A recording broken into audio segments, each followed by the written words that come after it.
एखाद्या मंदिरात आपण ज्यावेळेस जातो, तुम्हाला मंदिराच्या बाहेर अनेक लोक भिक्षा मागताना दिसतील. आपण त्यांना शक्यतो भिकारी या शब्दाने उच्चार करतो आपण त्या लोकांचा.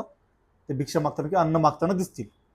आपण ज्यावेळेस मंदिरात जातो, आपल्याला एक वेगळा माजलेला असतो. आपण चांगल्या कपड्यात जातो, चांगले सगळं म्हणजे व्यवस्थित पद्धतीने मंदिरात जातो ना, आपल्याला वाटतं की आपण लय भारी. आपण ज्यावेळेस मंदिरात जातो, देवापुढे हात जोडतो, नतमस्तक होतो, तेव्हा सुद्धा आपण देवाकडे भीकच मागत असतो. देवा माझं हे काम कर, तेव्हा मी तुला त्याच्याबद्दल काहीतरी देईल, किंवा ही गोष्ट कर, असंच कर. आपण देवाला ऑफर देतो, देव तसं देईल. आणि आपण बाहेर आल्यावरती त्याच स्वभावात असतो की आपण लय मोठे म्हणून, आणि आपण बाहेर आल्यावर त्या भिक्षा मागणाऱ्या लोकांना आपण भिकारी समजतो. आपण त्याला भिकारी म्हणतो, ही नव्हतो त्या लोकांना. पण खरं बघितलं तर आपण सुद्धा भिकारीच असतो मंदिरात जाणारे, आणि ते बाहेर बसले सुद्धा भिकारीच असतात.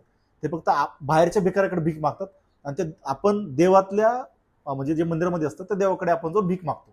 दोघे भिकारीच आहेत, आपण सुद्धा आणि ते बाहेर बसणारे सुद्धा. त्यामुळे इतरांना भिकारी म्हणण्यापेक्षा आपण सुद्धा देवाकडे भीकच मागतो, हे लक्षात